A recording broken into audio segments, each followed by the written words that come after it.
用微光照亮夜晚，用温暖温润心灵。亲爱的朋友们，欢迎来到微光夜读。和男朋友恋爱4年后，他终于带我回家，说是商量订婚事宜。我的准婆婆也表现得很喜欢我，临走前还给了我一个红包。可当我打开时，里面赫然是一张流产的手术单。手术单上的名字是我的大学舍友徐娇，时间在上月。可是她分明告诉我她没有生育能力的。接下来开始我们本期故事，记得点击订阅并开启小铃铛。看着眼前给我夹菜的准婆婆，我的心情好了一点。刚下车时，我差点没把隔夜饭吐出来。坐了3个小时动车又转大巴，最后季楚不知道从哪联系了一个拖拉机，这才一路到家。怪不得季楚恋爱3年都不愿意带我回家呢。不过看着旁边的季楚，嗓子眼的话就又咽了下去。毕竟谁不想自己的家庭条件好一点呢？这也不是自己能选择的。况且季楚本身很优秀，大学就是学生会主席，毕业后又开了自己的工作室。虽然不说大富大贵，但是恋爱期间别人该有的也从来没有缺过我。阿姨，我自己来就行。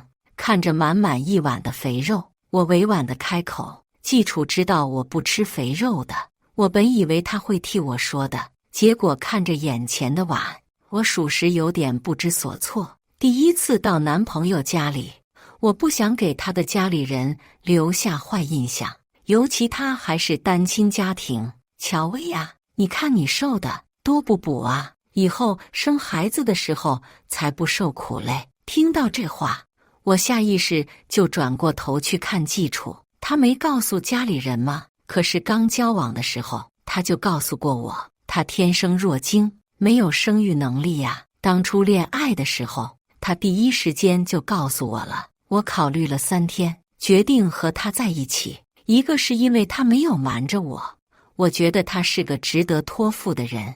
第二是因为我本身也打算丁克，可能是因为小时候的原因，我不太喜欢小孩子。季楚没有回我，只是顺着他妈的话说了句：确实，微微你太瘦了，多吃点。可是他明知道我不吃肥肉的呀。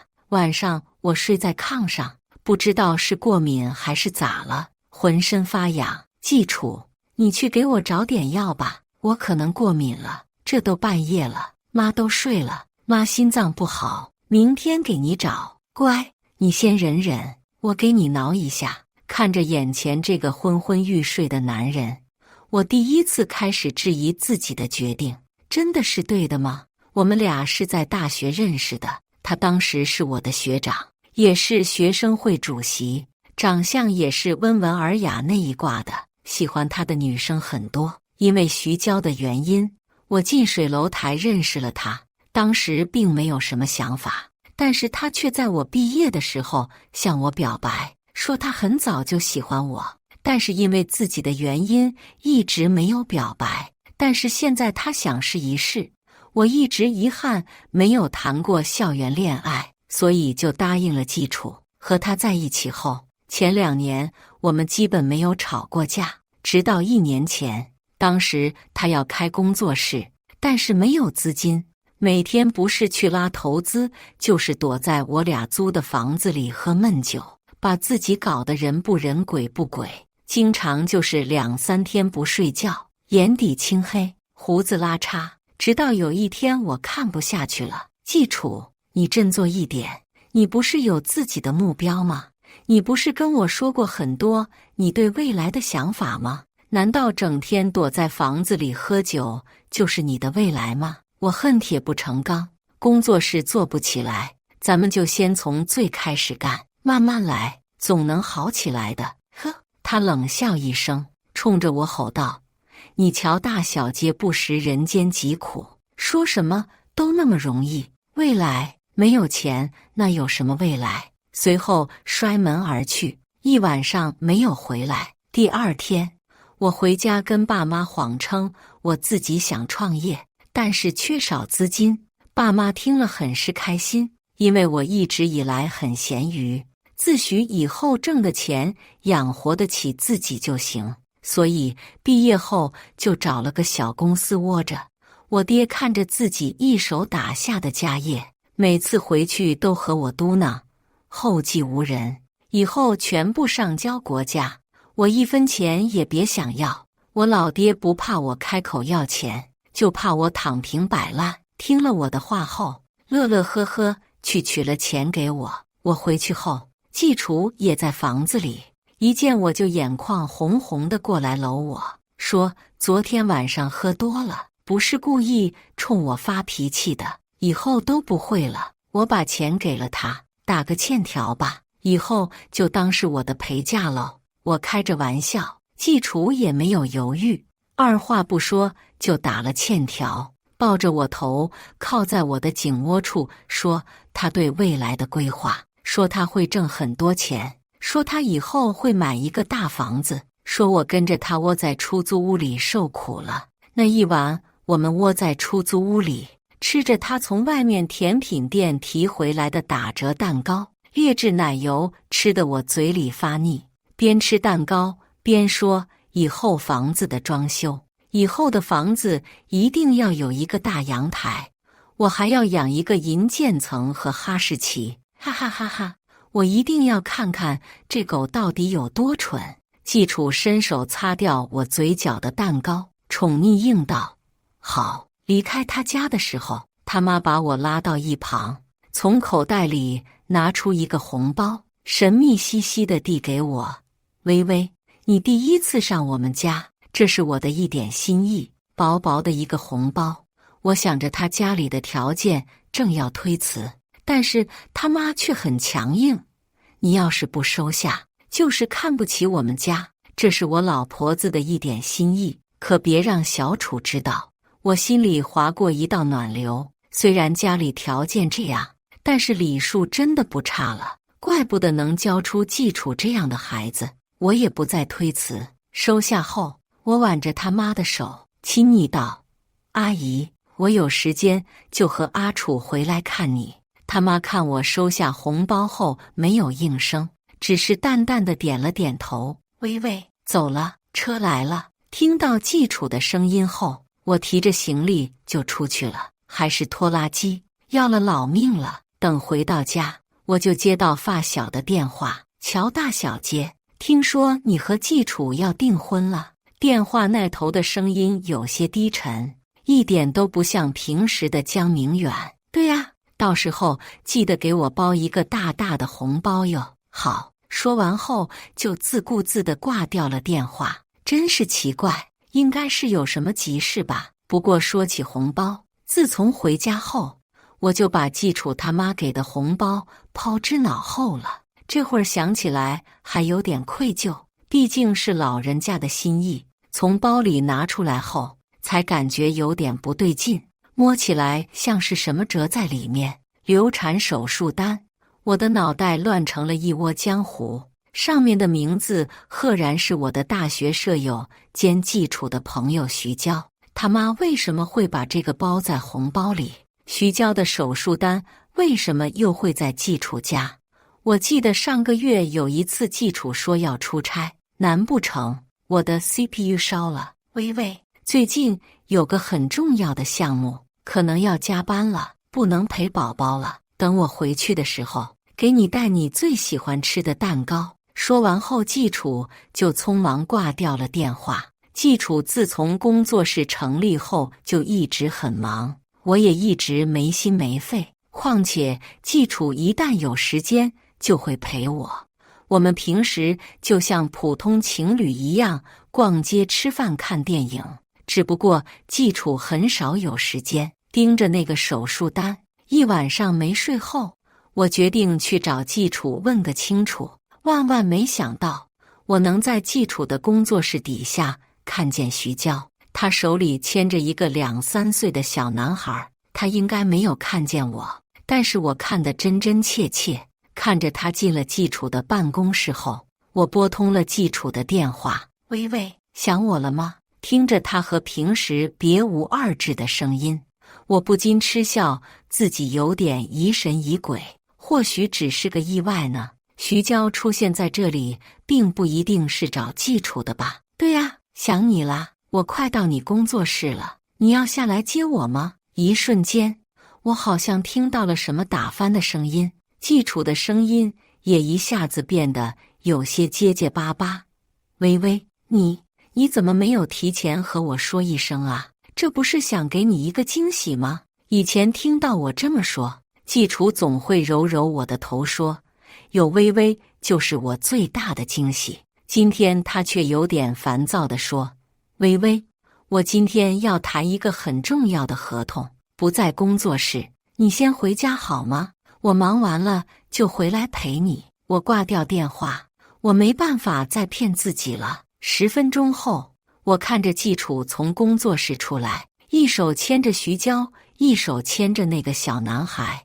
我感觉我自己像个傻的。我回到家时，爸妈都在家，只是脸上的表情不怎么好。自从知道我和季楚在一起后，我回家，他们再也没有给过我一个好脸色。但是当他们看我失魂落魄的样子，2个人又齐刷刷地围在我身边。乖女儿怎么了？是季楚那混小子和你闹别扭了吗？爸爸还是一如既往的直接，要是那混小子欺负你，看爸爸不把他腿打断。妈妈也跟着应和道，谁敢给你委屈受，我就让老乔打断他的腿。看着我破涕为笑，爸妈才松了口气，又开始语重心长地教育我，一边说一边看我的脸色。微微啊，不是爸妈看不上季楚，只是季楚不是个良人，如果有心，这3年早就该提着东西来拜访我们了。难道他这辈子不打算上门了？难道你就想跟着季楚这样一直耗着吗？再说我们就你一个女儿，你离家远了，爸妈不放心啊。要不然就凭他那个破工作室，凭什么在安吉市开3年啊？还用你的钱开的？爸爸越说越生气，但随后又转过头，小心翼翼地看了我一眼，似乎生怕我像以前一样转身就走。我这才知道，在我不回家的日子里，爸妈一直在暗中帮衬季楚。以前我从没有耐心把这些话听完，通常都是说到一半就烦躁地打断，告诉他们季楚有多好多好，以后我们会幸福。离家远，现在的交通也很便利，我以前怎么就能这么狠心呢？看着爸妈头上已经出现的白发，我再也忍不住，一下子扑倒在妈妈怀里，放声大哭起来。在外面我不能哭，因为人人都想看我笑话。在季楚面前我不能哭，我怕让他心烦，压力更大。现在他在妈妈怀里，好像要把所有的委屈全部哭干净一样。之后他们什么话也没说，妈妈一下一下拍着我的背，像是我小时候我受了委屈哄我一样。我再醒来时，在我的卧室里，将近3年，卧室里还是我离开时的样子。可见爸妈平时一直有让人打扫这间房子，差一点我就再也没机会住了。想到这，眼眶又有些酸，忍下心里的酸楚后，想起我还有正事要办。季楚估计还不知道我在送他的手机里设置了定位的软件，只要我想随时都能知道他的位置，只是我从来都没用过。送他的时候还特意告诉他了，我当时还开玩笑，季楚，如果你哪一天出轨了，我就立马找到你，让你光屁股在街上跑。他是怎么回答的？我这辈子只有你一个。呵，季楚，你的一辈子可真短。我一查定位，发现他在希尔顿酒店，这么多年第一次见他这么大方。江明远，能不能帮我个忙？什么？他的声音有点沙哑，听起来好像是刚被我吵醒。我一看手机，这都半夜1点多了。好家伙，对不起啊，大半夜把你吵醒。哟，乔大小姐还会说对不起呢？说吧，只要不是犯法的事，哥赴汤蹈火，在所不辞，还是一如既往的嘴欠啊。咱们是那个希尔顿酒店，我没记错的话，是你名下的吧？怎么了？你要去住吗？报我的名字就行，还大晚上打个电话？不是，你能帮我查一下季楚有没有入住吗？虽然是8、9不离10，但是我还想再确认一下。季楚，江明远的声音一下子高了8个度。什么情况？你先帮我查一下嘛。如果这混小子敢这样做，我就让他滚出酒店。江明远咬牙切齿，就好像以前经常欺负我的不是他一样。10分钟后，江明远就发过来一张图片。季楚，徐娇，帮我报警吧。得嘞。第二天一早，看着手机里的10几个未接来电，我没管，先是下楼陪爸妈吃了早餐，又回房间化了妆。不得不说，是比季楚送的劣质化妆品画的好看。电话回过去后，季楚秒接起来：喂，你能不能来警局一趟？我出了点事。第一次觉得季楚的声音有点犯恶心，我假意不知道发生了什么，夸张的大声道：啊，警局？季楚，你昨天晚上没回家，不是去玩了吧？没有，喂，都是误会。你这会儿来一趟好吗？好，等着我来，彻底给你送进去，恶心东西。到了警局后，我说找季楚，旁边的女警察瞬间露出同情的眼神。好吗？直接成我人生污点了。听你男朋友说，他和那位叫徐娇的女士是同学，2个人见面是有正事，并且你也知道，是吗？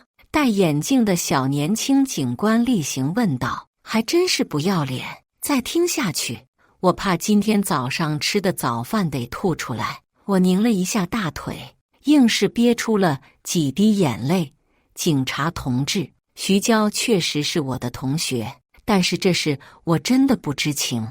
我男朋友昨天晚上说他要谈合同，让我早点休息，我一点也不知情。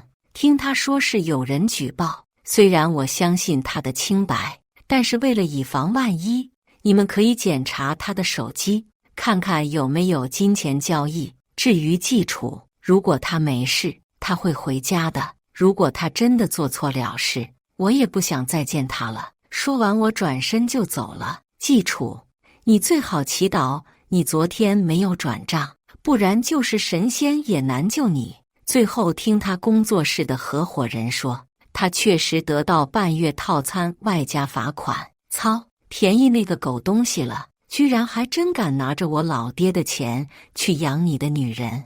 你不是说你不能生育吗？再见面，老娘一定把你打得不能生育。不过好在进去了，没人在我眼前恶心我了，让我过了几天神仙日子。我以前一定是脑子被季楚踢了，不然怎么会放着家里的咸鱼生活不去，跑去窝在那个小破出租屋里当王宝钏呢？这天我正要回那个出租屋收拾东西时，刚走到门口，就看见了一个意想不到的人。季楚他妈！老婆子一看见我，就冲上来扯我的衣服，边扯还边喊：大家来评评理呀！这女人3年来吃我儿子的，用我儿子的，还害我儿子蹲监狱啊！老婆子那天还好心好意给你做饭吃，你怎么狠得下心啊？说着说着就往地上坐，我赶紧往旁边躲了一下。这老太太虎背熊腰的，可别一下子坐我脚上。眼看着旁边的吃瓜群众越来越多，可不是只有你会演哦。我深吸一口气，又拧了胳膊一下，眼眶通红。阿姨，您怎么能这么说呢？季楚跟我在一起4年，却拿我的钱养别的女人，我这是造的什么孽呀？季楚之前跟我说他没有生育能力，是不是看那女人带着孩子才和那女人好啊？季楚他妈一听这话，蹭的就站起来了，脸上通红一片，也不知道是羞的还是气的，指着我的鼻子骂：你放屁！我儿子好好的，你敢诅咒我儿子不能生？好好好，您儿子能生，到时候让他多生几个，咱不眼馋别人儿子哈。你就是比不上娇娇的一根手指头，也不知道给我儿子下了什么蛊，赶紧和我儿子分手！你个拜金女，吃我儿子的，喝我儿子的，这些钱分手的时候都要还给我儿子。好好好，这么完事吧？老太太还怪时髦的，还知道个拜金女。看着老太太不依不饶的样子，我拿起电话，趴在老太太耳朵边说：你今天要是敢动我一根手指头，我马上报警，让你今天就进去和你儿子享受亲情大礼包。闻言，老太太哑了火。我回房间，把我几个重要证书一拿，就给房东打电话退租。房租也是我交的，当代活佛呀，我简直是想想就窝火。10天后，季楚出来了。微微，这几天一直联系不到你，你去哪了呀？看着眼前这个长得人模狗样的东西，我就来气。我当然在家了，不然还能在哪？和你一样去酒店吗？季楚蓦地抬头，眼眶微微泛红，不知道的还以为是我扎了他呢。微微，你怎么能这么说他呢？徐娇是你的舍友，也是我从小到大的好朋友，他只不过是遇到了点事，和孩子没地方去，我才给他找的酒店。听听，人言否？别他妈不要脸了！你敢跟那孩子做亲子鉴定吗？季楚身子猛地一僵，嘴唇微微颤抖，一句话也说不出来。看到这，我还有什么不明白的？我才是那个彻头彻尾的大冤种，什么狗屁的不能生育，合着是和我不能生育是吧？季楚，你给我听好了，我乔薇今天正式和你提分手。对了，别忘了把那50万还给我，其他的我就不算了，就当我这2年包小白脸了。季楚还想上前说什么，我一整个就是一个打咩的手势。别戏多了，再戏多我建议你去娱乐圈混，出门喝个咖啡都能遇到渣男，真是晦气。我得赶紧回家用柚子叶洗个澡去晦气，以后出门还是得看黄历。我刚一转身，差点撞上一个人，有病吧？悄无声息往别人背后站。我一看是徐娇，更晦气了。微微，你别误会季楚好吗？我和他真没什么的，只是季楚看我和孩子可怜，才帮我的。边说眼神还边往季楚身上飘。我和季楚只不过是一起长大的朋友而已，我们要是有什么，我当时就不会把他介绍给你了。他柔柔弱弱地站在那，不愧是娇娇啊，随随便便就能哭出来，我怎么就不行呢？看着他这副样子，我鬼使神差地吐出一句话：你是不是虐恋文学看多了？要不治脑子先。随后也不管身后俩人啥表情，转身就离开了咖啡店。对了，别忘了我的50万，我这儿还有欠条哦。乔大小姐，不就是失个恋吗？至于躲在家里不出来吗？我知道你在家，别躲在家里不出门。烂梗，江明远，你是不是见不得我过几天好日子？你不知道我毕生的梦想就是做一条咸鱼吗？咸鱼也要翻个身啊！角色素来有帅哥，看在帅哥的面子上，咸鱼也要翻个身。帅哥呢？江明远。等我赶到角色时，只有江明远和他的一众狐朋狗友。哟，江少今天终于把人约出来了。齐龟冲着江明远打去。什么叫他把我约出来了？是我今天想出来好不好？速点10个有腹肌的男模，老娘今晚要大开后宫。跟着季楚的这几年，酒吧这种场合我是一次都没再出现过。听完我这句话，包厢瞬间安静下来，齐刷刷地看向江明远。不是，你们看他干嘛呀？今晚全场的消费本小姐买单。我还没喝呢，就感觉自己有点风言风语了。没办法，谁让今天见了2个颠公颠婆呢？呵，乔小姐这么豪横啊！我潜意识觉得江明远的声音有点不对劲，但是又不知道哪里不对劲，还没来得及过脑子，话就已经冒出去了。那当然，你不是说有帅哥吗？结果还诓我，你太不是东西了。帅哥？本帅哥不是帅哥，当然不。你别说，你还真别说，长得是比季楚那个狗男人人模狗样多了，勉强算是吧。江帅哥，过来陪本姑娘喝杯酒。我冲江明远勾着手指。江明远虽然嘴毒，但是从小到大，我有什么事，从来都是喊一句的事。直到我毕业后，我爸妈说江明远不错，和我家又是门当户对，可以试着搞对象。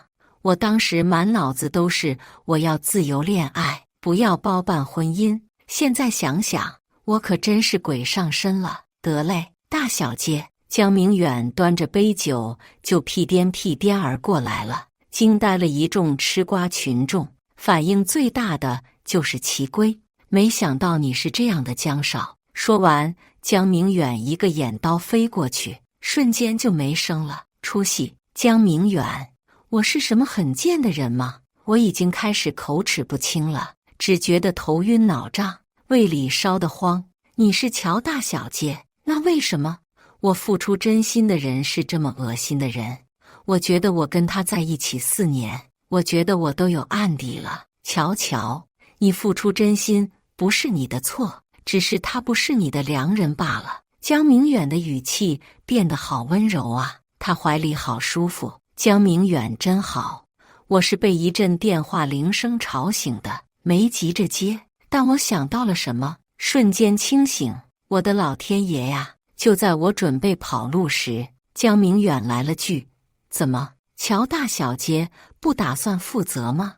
我深吸一口气，缓缓道：江明远，我宿醉后没刷牙，离我远点，真没意思。江明远扁了扁嘴，我赶紧跑出门。你昨天晚上去哪了？咦，好大的一股子酒味啊！我妈眼神不善地看着我，我抬手闻了下，没味儿啊。这老妈就会大惊小怪，喝醉了，被江明远收留了一晚上。明远啊，你怎么不早说，害得我和你爸担心一晚上。江明远，你们就不担心了？我们可是孤男寡女呀。我妈一脸无语地走了。也是，小时候在江明远家住的时间比我家还长，我妈巴不得把我打包送到江明远家，换一个讨喜的女婿呢。你猜我看见谁了？江明远一脸神秘兮兮的趴在我耳朵边说。我嚼着嘴里的车厘子，口齿不清地问：谁呀？来找我，我就告诉你。嘻嘻，还不等我骂他，江明远就抢先一步挂断了电话。反正窝在家也是窝着，还不如去找江明远养养眼。最近发现江明远这厮长得还真不错，连带着对他的口气也好了不少。到了后发现，江明远拿着个手机，不知道在傻乐什么，不看不知道。凑过去一看，给我也乐坏了。视频里面是季楚和徐娇大打出手的画面，哇！一看就看到常威在打来福 A， 标题是绿帽侠的自我反击。本来不感兴趣的我，硬生生的把视频看完了。看完我只能直呼精彩。那天我只是上头说了句让他去做亲子鉴定，结果这傻逼还真去做了。做就做吧，关键是孩子还不是他的。记楚，虽然孩子不是你亲生的，但是他喊了你3年爸爸呀，你难道就对他没有一点感情吗？季楚一向没什么表情的脸都绿了，二话没说就给了徐娇一嘴巴。以前怎么不知道这人还有家暴前置啊？幸好也早一步脱离苦海，这是你们应得的。徐娇还没说什么，季楚的妈就先蹦出来了，撕扯着徐娇的头发叫骂：我儿子哪里对不起你？这3年我也是好吃好喝的伺候着你，现在你还害得我儿子进监狱，我饶不了你这个贱女人，怪不得徐娇的流产单会在季楚家，想来是季楚带我回家，让老太婆不爽了，也怕她的金孙被徐娇带走，才会用这种方式逼我分手吧。想到这，我恨不得现在就去请老太太吃顿饭，简直就是在世活菩萨呀！喜欢叫骂好啊，这已经是他第2次喊出季楚进过监狱了。这老太太莫不是季楚的后妈吧？关掉手机后，江明远一脸邀功地看着我，满脸都写着我免费请你看了这么一场大戏，你怎么感谢我的表情。一瞬间，脑子里闪过一个念头：明远哥哥，人家好难过。说着就往江明远身边贴，大胆妖孽，速速离开我家乔乔的身体。果然，绿茶这是得老天爷赏饭吃。对了，江明远，我做了一下思想工作，一不做二不休的开口：你什么时候给我表白？没办法，傻子都能看出他的心思了。我当了4年傻子，江明远是个木头，没想到最后我都看出来了。江明远还是忍着不说。哥们，你上辈子是忍者吗？这段时间我一直在等着江明远开口。游乐园，我以为他会开口，结果这厮拉着我做了3次跳楼机。电影院，我以为他会开口，结果这人选了个恐怖片，吓得往我怀里钻。西餐店，我想着总该开口了吧，结果一顿饭吃了我大几千，抹嘴就溜。如果那天没有看到那8块腹肌还好，现在是看到了吃不着啊，馋得我眼泪不争气的从嘴角往下流。这下轮到江明远愣了，哆哆嗦嗦的开口：乔乔，你什么时候知道的？再过段时间，怕是我家的狗都要知道了。江明远挠了挠头，嘿嘿一笑：有这么明显吗？看着眼前这个二傻子，我一点都没办法和外面传言的江总打上等号。乔乔，我喜欢你，你能和我在一起吗？看着眼前这个陪着我从小到大，一直为我处理烂摊子，却把心里话藏得这么深的江明远，我深吸一口气，一字一句说道：江明远，我愿意。我和季楚在一起4年，从来没有过的感觉，甚至连一句正式的告白都没有。以前我以为平平淡淡的生活就是感情，所有感情到最后不都是这样的吗？但是现在我快掩藏不住的心跳告诉我，不是，原来心脏遇到喜欢的人是这样跳的。江明远，你是从什么时候喜欢我的？从我知道喜欢的意义开始。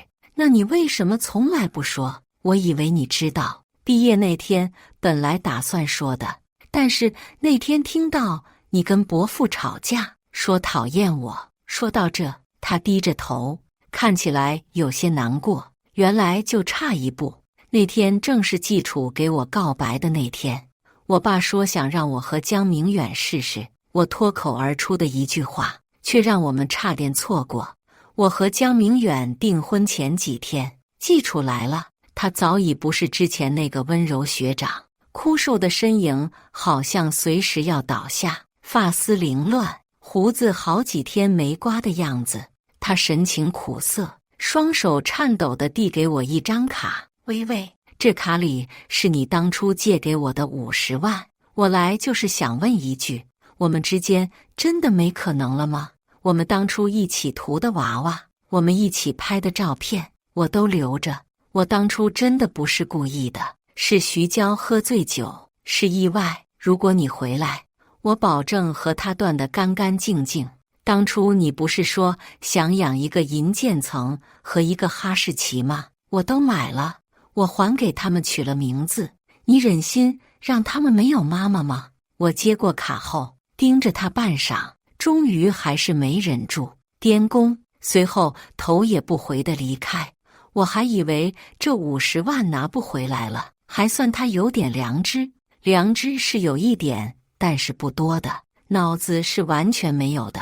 嘿，这50万还能给江明远买块表呢。什么双胞胎？听闻这个噩耗，我瞬间两眼一黑。这江明远真是闷声干大事啊！但是听到这个消息的江明远却一点也没我想象中的激动，耷拉着脑袋，满脸都写着不开心。什么意思？乔乔，我听过爸妈说你想丁克的，对不起，我明明做错事的，谁知道会这样？我找时间去结扎吧，这次就只能委屈你了。你放心，我到时候推掉工作，好好照顾你。说完继续耷拉着脑袋，和我们养的琪琪挺像的。对了，琪琪是一条哈士奇。江明远，你喜欢孩子吗？喜欢，可是乔乔不想要，我们就不要。我觉得有乔乔还有琪琪和甜甜就够了。正巧我也挺喜欢的，我想看看如果是个女儿会不会和妈妈一样漂亮，如果是个儿子会不会和爸爸一样傻气。他一时之间没有反应过来，傻站了几秒后紧紧地抱着我，嘴里不停地说谢谢乔乔，要让你受苦了。说着眼泪还掉下来了。真的是，我都没有哭呢。我以前一直以为我讨厌小孩，但是直到我得知怀孕时，第一时间不是恐惧、生气，而是期待时，我就知道我完了。妈妈，我坠入爱河了。江明远得知我怀孕后，就把公司的事一股脑全丢给了他老子，气得他老子破口大骂。有了媳妇，忘了老子。他转头就一句：难道你不想抱孙子吗？老江当然也是无话可说，毕竟香香软软的孙子，谁不喜欢呢？整个孕期直到月子，江明远都不曾假手于人，一直跑前跑后伺候我。江明远用实际行动告诉我，爱错了人并不可怕，只要别弄丢了自己，就永远会有人义无反顾地奔向你。故事完，接下来是我们本期第2个故事，记得点击订阅并开启小铃铛。我的男朋友是闺蜜的前男友，而且还是闺蜜介绍我们认识的。直到订婚那天，我才知道，我本以为他俩的关系只是为了恶心我，却没想到他们还在算计我的财产。收集到足够的证据后，我开始反击。想领证是吧？玩消失。想要我的婚前财产是吧？做梦！我要你们身败名裂，什么都得不到。订婚当天，闺蜜告诉我，她为我男友打过胎，而且就在我和他确定恋爱关系的那一天，我当场就懵了。你不要介意呀，都是过去很久的事情了。纪柔说，本来我不打算说的，但是现在你和少子家婚都定了，我们关系又这么好，我想了想，还是应该告诉你。我有点犯恶心，强忍住问道，少子家知道你为他打过胎吗？大概是我的演技太差。纪柔一眼看出了我的不悦，赶紧挽住我的手。我自己都不知道什么时候怀上的，一发现立刻就去打掉了，没跟他说，怕影响你们感情。你可以说的。我看着纪柔，我就不会跟少子家在一起了。要知道，我和少子家就是纪柔介绍认识的，她是红娘。结果呢，我成了彻头彻尾的大冤种。心怡，你和少子家认识的时候，我们就已经分手了，孩子更是1个多月后才检查出来的。纪柔解释道，我没有别的意思，你不要误会我呀，这么多年的好朋友，我是一心为你着想的。我心里很乱很乱，手心里都是汗。是，多年闺蜜，我的所有秘密纪柔都知道，在她面前我没有任何保留。可她做的这叫什么事？再怎么样，她也不能把前男友介绍给我呀。而我傻乎乎的沦陷在少子家的柔情里，无法自拔地爱上了他。少子家又高又帅，喜欢打篮球，所以肌肉很结实，是阳光型男那一款，完全是我的天菜。不过他家境并不好，我是本地人，拆迁又分了好几套房子，他根本跟我没法比。但我从来没有嫌弃过他，他总是说：心怡，我现在事业还没有起色，结婚的话给不了你很好的生活条件，你再等一等我。我不想等，我想和他过一辈子。因为他这句话，我跟爸妈大吵了一架，希望家里能够竭尽所能的帮帮他。爸妈不想我嫁过去吃苦，降低生活质量，只能答应下来，各种托关系找人脉，助力少子家的事业。在我们的鼎力相助下，少子家业绩出色，超额完成，很快就升职当上了部门经理。但是我爸妈说，我将来有一天会后悔的。不用将来，我现在就有点后悔了。少子家应付完宾客，端着酒杯朝我走来，见我脸色不是很好，他关切地问道：是不是累着了？你穿不了太久的高跟鞋，我去给你找双拖鞋。他低头看了一眼我的脚，如果不是他手里拿着酒杯，他一定会蹲下身为我按摩舒缓。就是因为少子家无微不至的体贴，才会让我爱得这么深。你们忙。纪柔笑道，我去找拖鞋。他摆摆手走了，修身的裙子衬托出她凹凸有致的魔鬼身材。纪柔非常很漂亮，上大学时就是公认的校花。她随便发张自拍到网上，都会有网红公司来找她签约做直播。追她的男生很多很多，但是我没见她和谁在一起过。我当时还觉得纪柔是一个很矜持很传统的女生，抱着宁缺毋滥的择偶观。现在想想，指不定她在外面玩得风生水起，却瞒得死死的，维持她清纯校花的人设。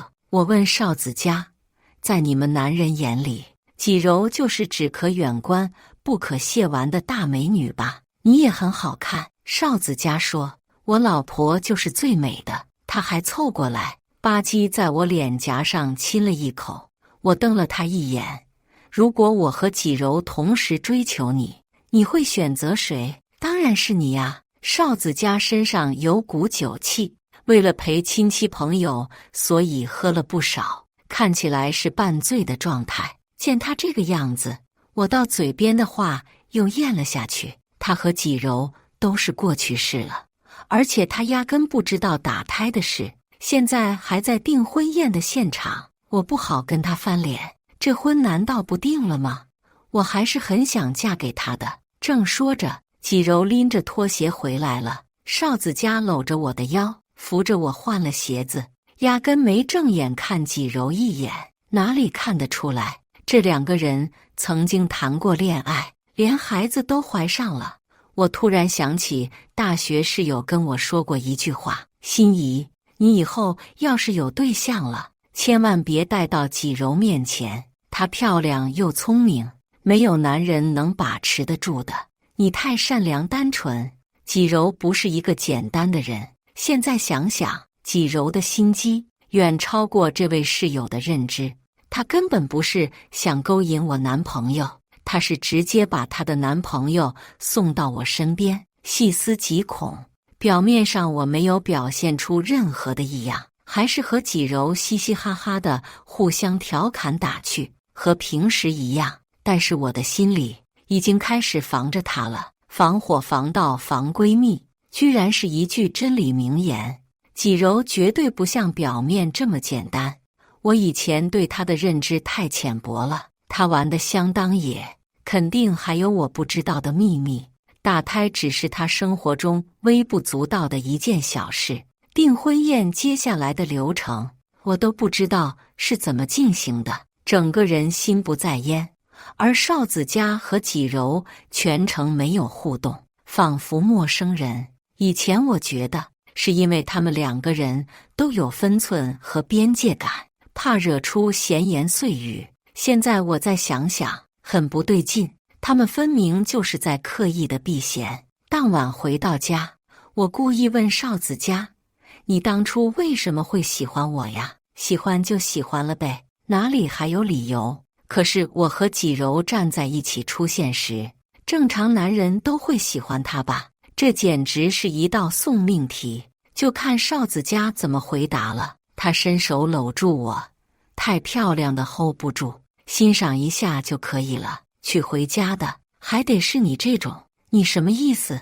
我长得很居家，很贤惠吗？哪有，反正我就是一眼喜欢上了你。说着，邵子嘉的手开始不安分，我一把抓起被子盖上，翻了个身背对着他。累了一天了，睡觉吧。我没办法和他做亲密的事，像是吃了一只苍蝇梗在我的喉咙里，下不去也上不来。我想质问邵子嘉，但我要是问，肯定避免不了吵架。我们才订婚就闹情绪，这不是让人看笑话吗？不问吧，我心里又憋得难受。我决定先暗中观察一段时间，如果邵子嘉和纪柔分手后没有任何私下来往，我可以当作什么都没发生过。越想越乱，我失眠了，邵子嘉却已经开始打呼。我翻了个身，他在睡梦中下意识地伸手将我抱得更紧，轻轻拍着我的后背。在细节里，他总是做得无可挑剔。邵子嘉，你最好没有对不起我。女人在爱情里都是福尔摩斯，我性格比较大大咧咧，而且一个是我闺蜜，一个是我未婚夫，都是我最信任的人，压根就没往那方面想。现在我留了个心眼，很快就发现了不对劲。邵子嘉下班回家，鞋子一脱就来抱我，累死了，老婆抱抱。我闻到一股香水味，你身上有香水味，我直接说道，你是不是抱过别的女人？邵子嘉的表情僵了一秒，很快恢复自然。怎么可能？我一整天都在公司上班。他还若无其事地抬手闻了闻，这味道有点熟悉呀。哎，这不就是你常用的那款香水吗？我笑了。是啊，看你吓的。我吓什么？邵子嘉说，明明就是我的外套沾上你的香水味，你还怀疑我在外面有女人。他故作生气地敲了一下我的额头，鼻子挺灵啊。邵子嘉以为自己蒙混过关了，语气轻松不少，没有刚才的紧张感。可他不知道的是，那瓶香水我已经好几个月都没用过了，而纪柔和我有同款香水，我们俩当时一起在商场买的。不过我什么都没说。对了，手机给我用一下。我朝他摊开掌心，他半开玩笑半认真地问，怎么，你还要查岗啊？我们在一起这么久，我什么时候翻过你的手机？是我的游戏账号被举报封了，我想借你的打2把。邵子嘉乖乖地把手机交给我，你玩，我去给你切水果。他这么自然大方，没有一点遮掩的意思，我差点真的就信了他。等他一进厨房，我立刻点开他的微信，找到纪柔的对话框，一片空白。很显然，邵子嘉删除了聊天记录，他和纪柔不可能零交流。他为什么要删掉？有什么见不得人的吗？想了想，我试着给纪柔发了一条消息，宝宝，我到家了。纪柔秒回，么么哒，爱你哦。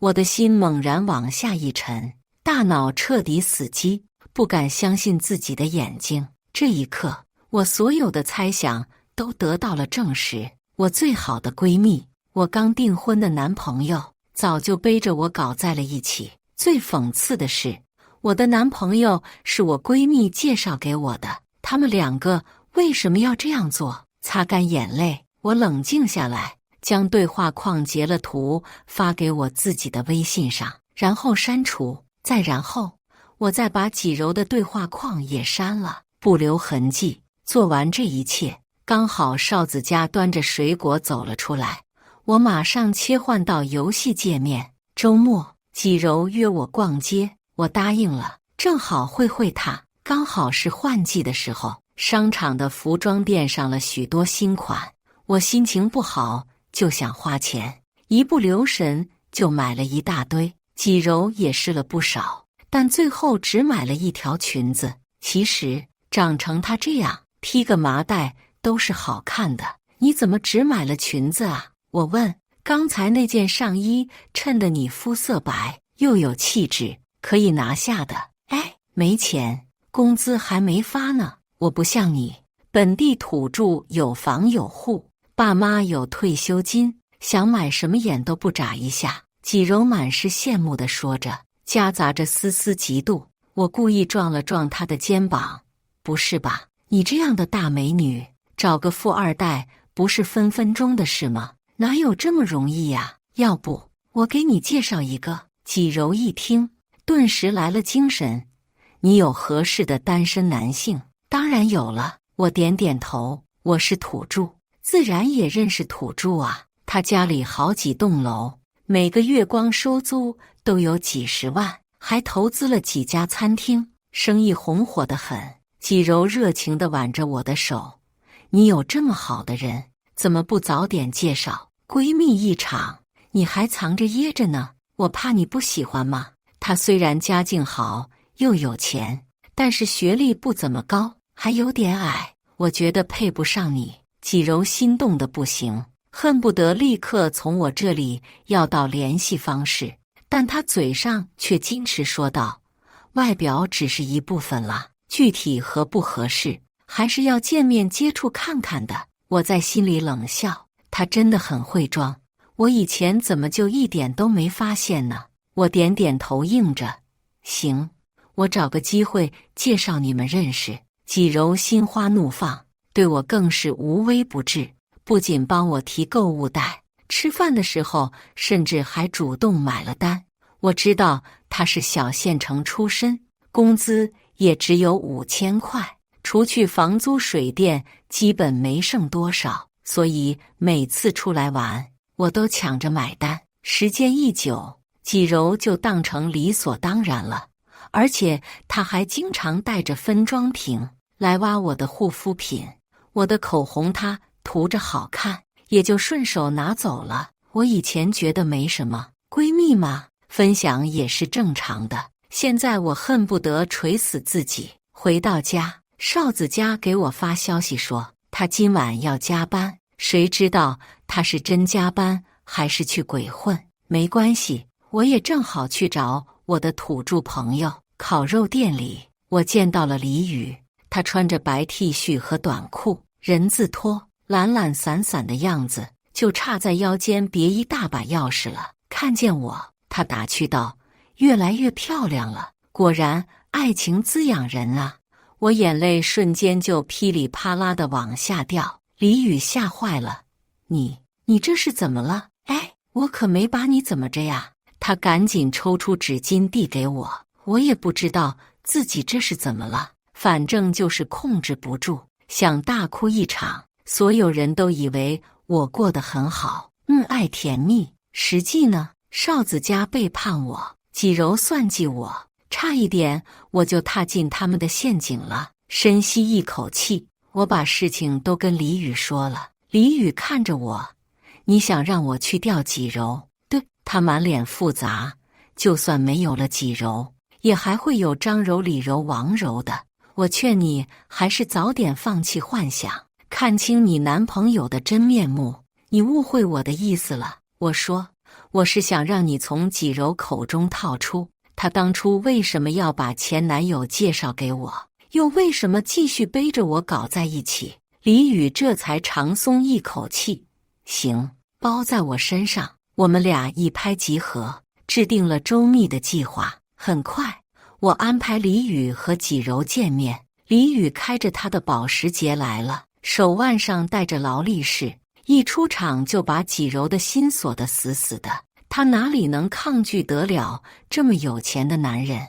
我故意找个借口闪人了，把空间留给他们。当天晚上，李宇给我发来了聊天截图，纪柔十分热情又会聊，不停地抛出话题，甚至还发了一张穿着吊带的自拍过来，身前风光无限好。鱼儿上钩了。正在打游戏的少子家忽然凑过来，心怡，你看什么呢？我立刻把手机翻转过来，干嘛？还不让我看？我故意哼道：“你懂不懂？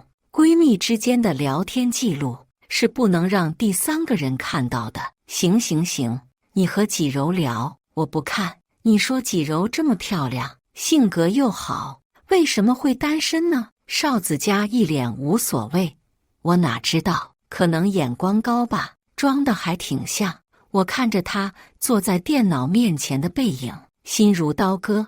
这些年我爱的男人，原来是一个人渣。幸好我不是恋爱脑。李宇和纪柔的进展飞快，不到3天，纪柔已经邀请李宇去他家里了。李宇没拒绝，也没答应，而是发了一家5星级酒店的位置过去。我今天在这里，你有空就过来吧。房卡我放在前台，你报我名字就行。好呀，好呀。纪柔欢喜地赴约。我和李宇坐在车内，看着纪柔穿着抹胸一字肩长裙，扭着腰走进了酒店。我问他：“如果你不知道纪柔的真面目，会和她交往吗？”“不会。”“为什么？她那么漂亮。”李宇耸耸肩，一看就是女海王啊，会聊又主动，谁接她的盘？稍微有点脑子和能力的男人，最多就跟她玩玩，不可能长久的。刚说完，纪柔发了语音过来，声音嗲得让人受不了：“宇哥哥，我到了哦，你在哪里呀？”李宇抖了抖身上的鸡皮疙瘩。过了1个多小时，李宇才回了他一句：“我还在忙，今晚没时间了，你休息吧，房费已经付过了。”紧接着，我的手机响了，是邵子佳发来的：“心怡，公司又加班，你别等我吃饭了，晚上早点睡，爱你。”我真他妈恶心。这边李宇才说不过去了，纪柔马上就约了邵子佳，真是不浪费1分1秒。而邵子佳立刻就答应，还骗我说他加班。没多久，邵子佳的身影出现在酒店门口，狗男女。不过他们并不知道的是，我早就在那个房间里装了摄像头，到时候拍下来的画面就是我最好的证据。直到半夜，邵子佳和纪柔才搂搂抱抱地从酒店出来，打了出租车离开。我冷静地将监控调出来，截图、录屏、保存，多看1秒我都觉得辣眼睛。李宇想说什么，最后还是沉默了，将我送回家。我刚在沙发坐下，邵子佳回来了。还没睡啊，心怡？哦，等你。我老婆真体贴。邵子佳笑嘻嘻的又来抱我。过了这个月我就不忙了，别生气哦，事业为重嘛。我能理解的。邵子佳说：“我真是上辈子拯救银河系，这辈子才能娶到你。心怡，这周我们抽个空去民政局把证领了吧？”奇怪，他怎么突然想到要去领证？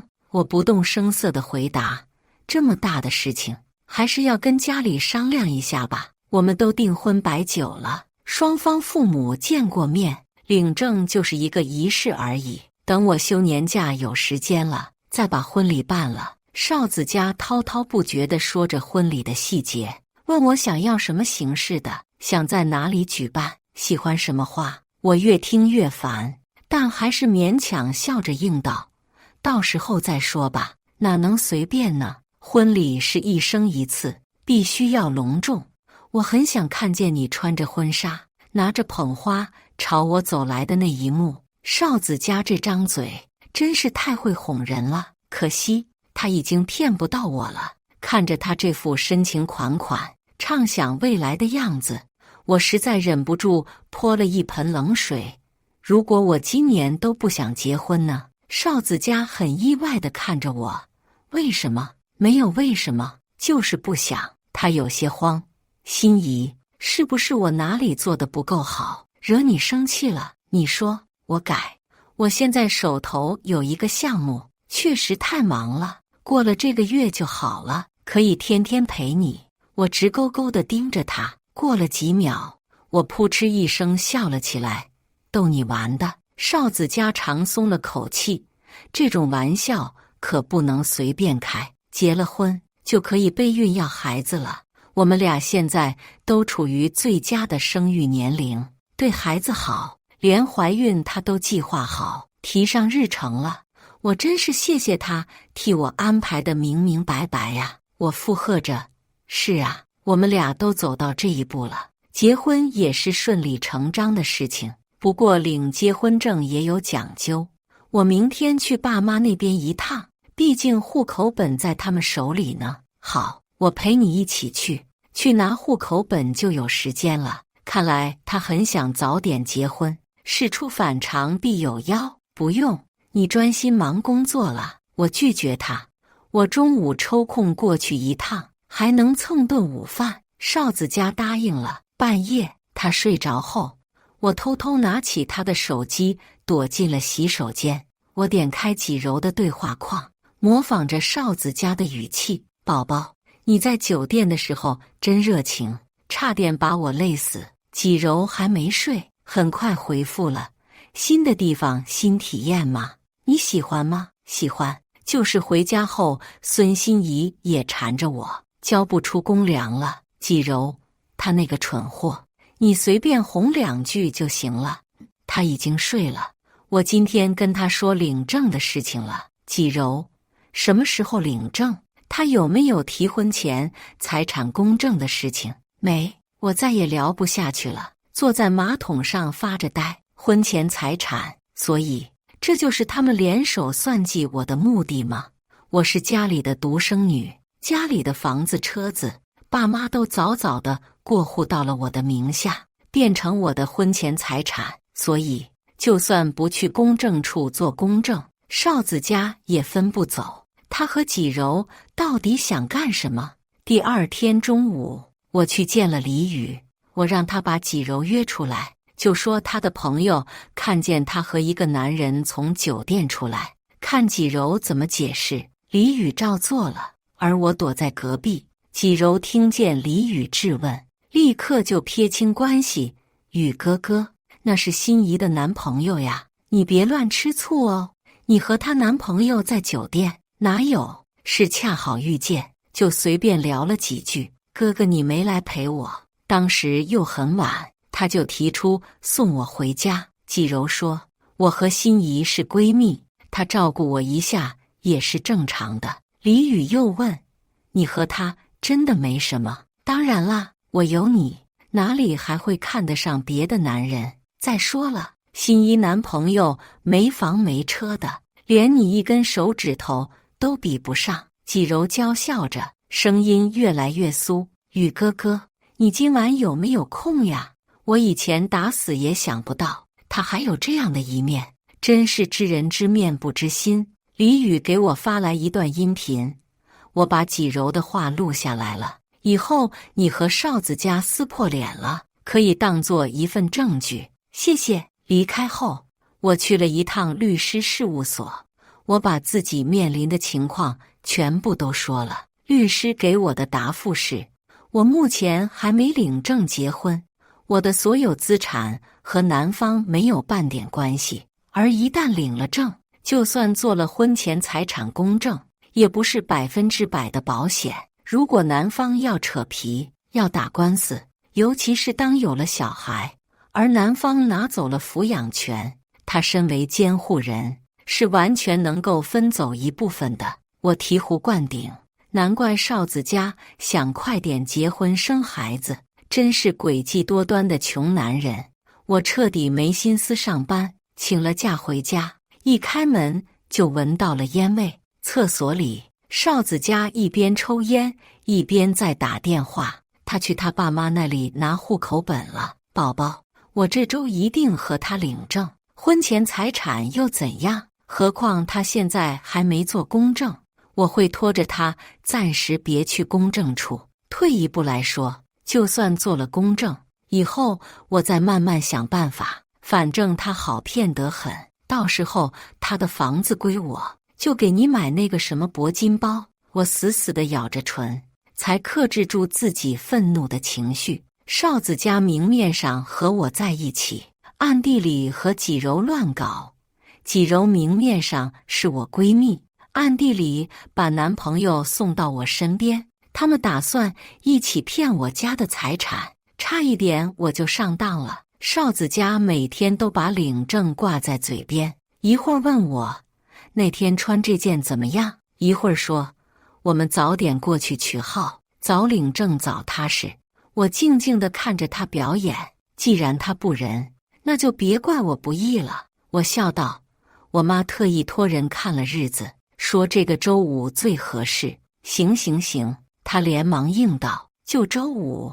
虽然说暂时不能举行婚礼，但总要先请亲朋好友吃个饭吧。我问，我爸妈已经在张罗了，订了周六上午的餐厅，你把你爸妈也叫来。少子家笑得合不拢嘴，都听你安排，估计他已经在畅想结婚后我是怎么被他欺骗，被他拿捏的了。周四的晚上，我跟少子家说，今晚我得回爸妈家住。为什么？明天一起早起，一起去民政局呀，是我妈的意思了。她说这是我们老家的风俗，结婚前一晚两个人不能见面，不能一起睡。少子家嘀咕道，哪个地方还有这样的风俗？真麻烦。那我明天早上来接你。好啊。我拎着包离开了家，少子家依依不舍，在电梯口拉着我的手不肯松开。一定要去你爸妈那边吗？他问。能不能为了我破例一次？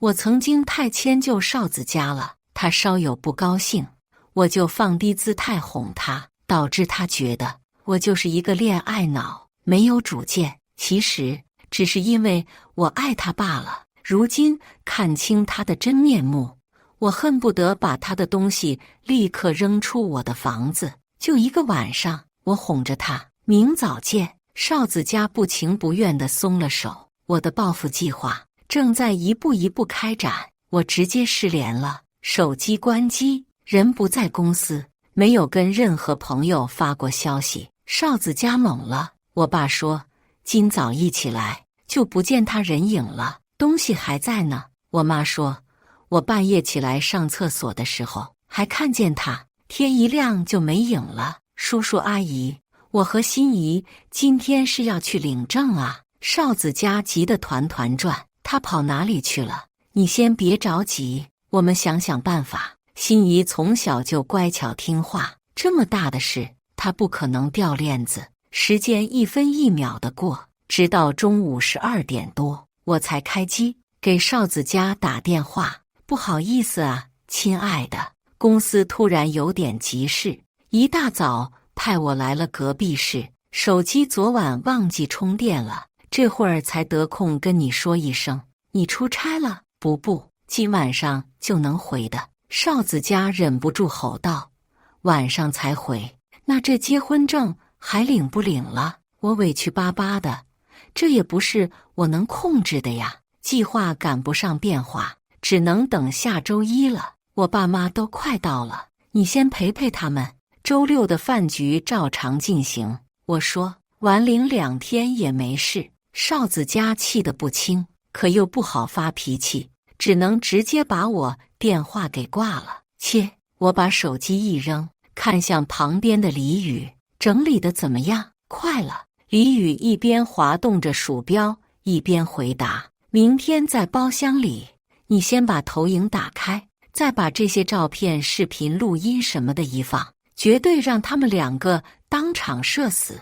我突然发现你还挺全能啊，啥都会，半桶水而已，别夸我，我会飘的。我突然发现李宇挺幽默的，虽然他有点矮，长得也是平平无奇，完全不是我喜欢的那一款男生，但这些天和他相处很自在，很舒服，非常仗义。我拍拍他的肩膀，事成之后我正儿八经的给你介绍个好女生。李宇没吭声，依然盯着电脑。周六，包厢里坐了满满的2大桌，虽然少子家很不爽，可他也只能咽下这口气，毕竟是他想跟我快点领证。我当然邀请了纪柔，在这种正式场合，她的穿搭永远端庄，十分得体，看着就像是大家闺秀。谁能想到在私底下，他会把自己穿着吊带的暴露照片发给一个才认识3天的男人呢？恭喜恭喜啊！纪柔拎着礼物走到我面前，心仪，祝你百年好合哦。看他喜气洋洋的样子，以为少子家把一切都办稳妥了吧？呵呵，其实我们根本还没有领证。少子家向来爱面子，这种事情他只能打落牙往肚子里咽，不会到处说的。谢谢，我说，你先坐吧，等会儿李宇就来了。纪柔愣了一下，他也来吗？他觉得我今天才邀请了2桌宾客，都是我的至亲和挚友，他都认识，而李宇只是普通朋友，不会出席。这话说的，李宇当然要来参加了，我早就邀请过他，他没跟你说吗？纪柔十分慌乱，下意识地看了少子家一眼。少子家察觉到不对劲，李宇是谁？我的初中兼高中同学，现在是纪柔的男朋友哦。少子家的脸色当场变了，又怕我看出来，只能尽力地绷着。纪柔连忙说道：“没呢，我和李宇还没确定关系。”哎呀，不就差一个正式的表白吗？我懂，我笑了起来。等你们好消息，要记得请我吃饭哦。恰好李宇推门走了进来，瞧，说曹操就到。我招招手，李宇这呢？李宇今天穿上了西装，还打着领带，皮鞋油亮，跟换了个人似的。心仪，新婚快乐。李宇说着，看向纪柔：“你也在啊？”呵呵，是啊。纪柔有些紧张慌乱：“你怎么没告诉我你也会出席呢？”因为我想给你一个惊喜。惊喜？服务员推着999朵红玫瑰走了进来。李宇深情款款地看着纪柔：“我想借今天这个机会跟你表白，柔柔，做我的女朋友吧。”纪柔确实很惊喜，但更多的是惊。她没料到李宇会选择这个时候当众表白，她肯定想答应李宇的，和他在一起能够让他跨越阶级，这辈子都不用为钱发愁了。问题是，他不想当着少子家的面。我立即起哄：“哇哦，好浪漫，好用心啊！纪柔，这么好的男朋友打着灯笼都找不到，子家可从来都没有送过我这么大一束花。”其他人也附和着。纪柔捂着嘴，一副娇羞的模样，眼睛滴溜溜地转了转。我知道他做好决定了，他确实是和少子家还搞在一起。毕竟少子家这种年轻帅气的阳光型帅哥，看着都赏心悦目。但李宇更有钱更大方，超能力秒杀一切。少子家的脸已经涨成猪肝色了，显然他没有料到纪柔绿了他，还当着他的面，哪个男人忍得了？权衡利弊之下，纪柔点了点头：“我愿。”话还没说完，少子家出声打断了：“纪柔，你和李宇认识多久了？我以前怎么没见过他？”纪柔不敢看他：“我出生了，是我介绍他们认识的。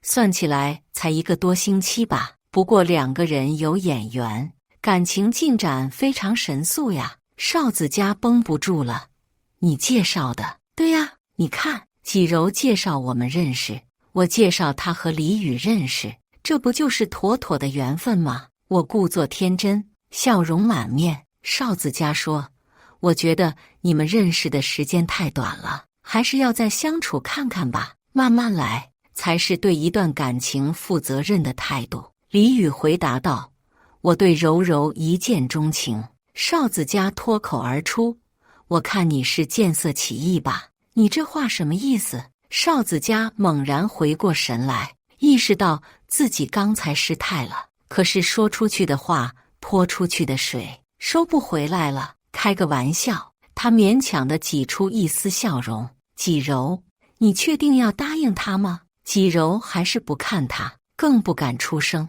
他脚踏2条船，现在翻船了。见事情发展到这一步，我索性也不装了，他当然想答应了，毕竟就差脱光爬上李宇的床了，倒贴都行。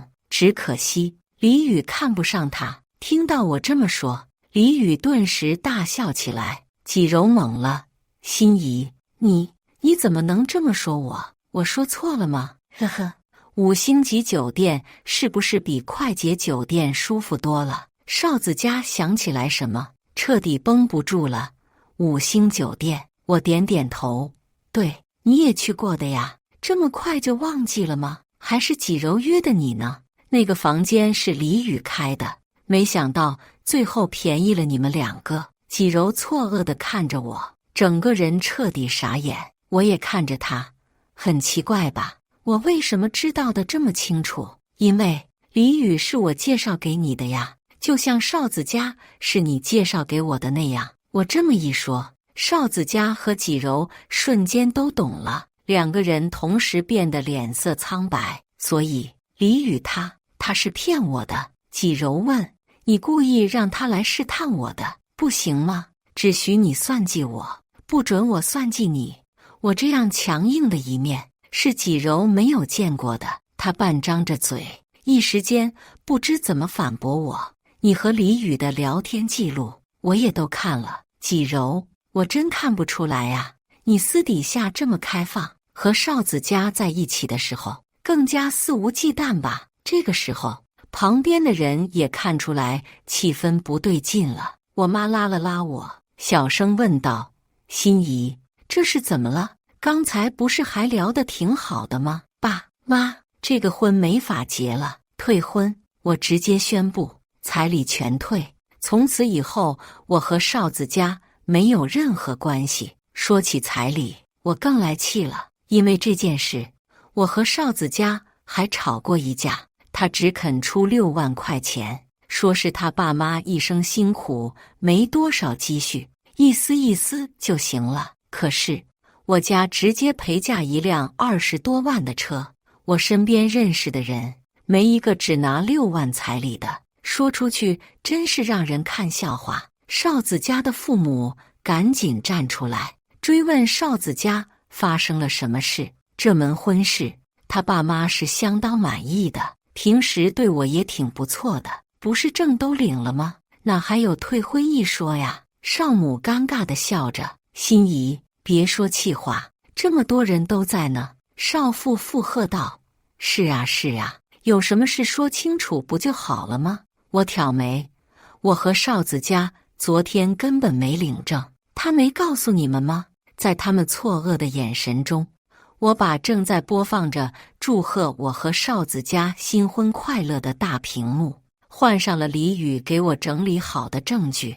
这里面有少子佳和纪柔在酒店亲密的视频片段，有他们勾肩搭背的照片，还有纪柔给李宇发的那些暧昧聊天记录。你们以为可以瞒天过海，其实我早就察觉出来了。纪柔，你一开始把少子佳介绍给我，就是一场阴谋。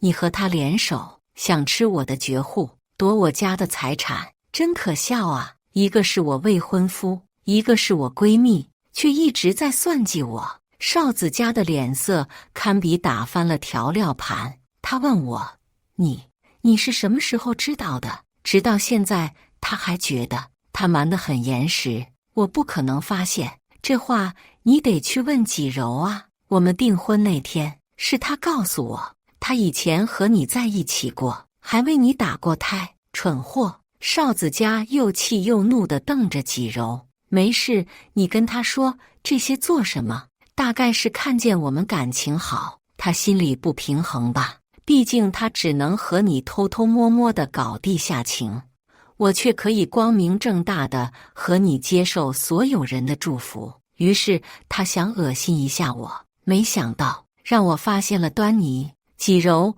此刻已经抬不起头，没脸见人了。他转身就想跑，却被李宇拦住了。急什么？这才刚刚开始，你就受不了了？都是你自己做过的事啊！纪柔死死地捂着脸。我看着少子佳，你以为你左拥右抱，既瞒着我，又得到纪柔，可是天下乌鸦一般黑，你可以为了钱和我在一起，他也可以为了钱和别的男人眉来眼去啊。这些聊天记录里的话，他也没少跟你说吧？哦，对了，李宇故意质问他和你什么关系的时候，他说你连李宇的一根手指头都比不上。录音在这，你自己听。几柔嗲嗲的夹子音在包厢里回荡，哨子家疯了一样，到处找着电源，关掉，别放了。他手忙脚乱地去把大屏幕的插头。几柔蹲在地上哭出了声。看着这一幕，我心里无比的舒坦，倒是我爸妈一时半会接受不了，气得直哆嗦。哨子家的父母傻呆呆地站在原地，满脸无助和茫然。好好的婚事就这么黄了。我的几个叔伯冲上去狠揍了哨子家一顿，哨子家抱着头也不敢还手，他鼻青脸肿地跑到几柔面前，扬手就扇了他一耳光。贱人，谁叫你沉不住气，非要去孙心怡面前胡说八道的？那个孩子是怎么怀上的，你心里有数，而且孩子是不是我的还不一定。你在外面玩得多也，以为我没数，现在好了，什么都毁了，没了，你满意了，高兴了。少母也冲了上去，伸手就朝几柔脸上狠狠地挠了一道。啊！几柔的尖叫声在包厢里响起。我的脸，你还要脸？少母的战斗力十分强，你这个狐狸精，勾引我儿子，害得他现在婚都结不了。少母揪着几柔的头发，又掐又挠的，我都看见好几道血痕了。我站在原地没动，看着这场闹剧，自作孽不可活。哨子家扑通一声跪在我面前，心怡，都是几柔先勾引我的，我一时把持不住，才会犯糊涂。我保证以后再也不会了，你原谅我好不好？再给我一次机会，我保证不会再犯了。我和他说的那些话都是骗他的，为了玩玩他而已。心怡，我始终是一心一意对你的，我只喜欢你啊。他痛哭流涕，完全没有了平时阳光帅气的模样。我现在看着他，一点感觉都没有了。我内心十分平静。哨子家，别自欺欺人了，难不成你们之前谈恋爱也是他勾引你？他让你来追求我，和我结婚，是他拿刀架在你脖子上逼着你的。他无言以对。滚吧，我现在多看你一眼都倒胃口。从此以后，我孙心怡和你再无瓜葛。哨子家和几柔的事情在同学群里传遍了，谁也没想到几柔平时看起来温柔端庄的，私底下竟然这么绿茶。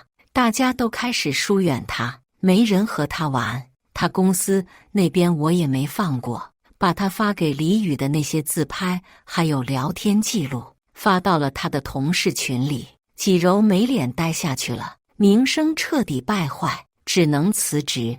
他平时工作都在摸鱼，没学到什么技能本事，找了一圈都没找到好工作，回了老家。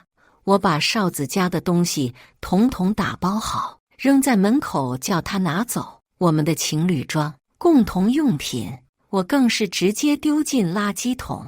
这几年，他的吃穿用度都是我在负责。他只给我象征性的买过几件护肤品，还嫌我常用的牌子太贵。我太懂事了，才会换来如此惨烈的背叛。好在我及时止损了。哨子家还心有不甘，隔三差五的给我打电话发微信，我直接把他所有的联系方式都拉黑了。6万彩礼，一分不少的全部还给了他。一开始他还不肯收，我直接回复他，你不要，我就以你的名义捐给慈善机构。他这才明白，我是铁了心不可能原谅他了。望着空荡荡的房子，我没有丝毫的寂寞孤独感，反而只觉得解脱了。耗在一场没有结果的爱情里，就是浪费自己的青春。李宇打电话约我吃饭，孙心怡说好事成之后感谢我的呢。行，这顿我请。我非常的感谢李宇，如果没有他的话，我是不可能这么顺利的揭穿那对男女的真面目。我和李宇的来往渐渐频繁，他很幽默，又会夸人，并且发自内心的觉得我比纪柔漂亮多了。我爸妈私下里也劝过我，说李宇人很不错，而且知根知底的，可以试试。但是我被少子家伤得太深了，暂时不想谈恋爱。再说了，李宇也没说喜欢我。就这么不咸不淡的过了半年，李宇突然跟我表白了，我心里很乱，委婉的拒绝了他。他也没说什么，继续跟我以朋友的身份相处着。直到有一天，我突发阑尾炎，李宇忙前忙后的照顾我，给我削水果，在医院陪我，会讲段子逗我开心。我才发现我是真的喜欢上他了。虽然他根本不是我心动的类型，但是我发现两个人在一起，外表不是最重要的，合适、开心、不卑微、平等才是两个人走得长远的关键。年底的时候，我和李宇领了证，他给我买钻戒，买3金，买车，还买了一套婚房，只写我的名字，我很幸福。而少子家，我听朋友说他也结婚了，入赘当了上门女婿，签了婚前财产协议，老婆和岳父母都很强势，日子过得挺憋屈。感谢大家的观看，本期影片大家觉得是第一个故事精彩，还是第二个故事精彩呢？欢迎大家在下方评论区讨论。如果你喜欢这类故事，记得点击订阅微光夜读，并分享给更多的人，这会对我帮助很大。再次感谢大家的观看。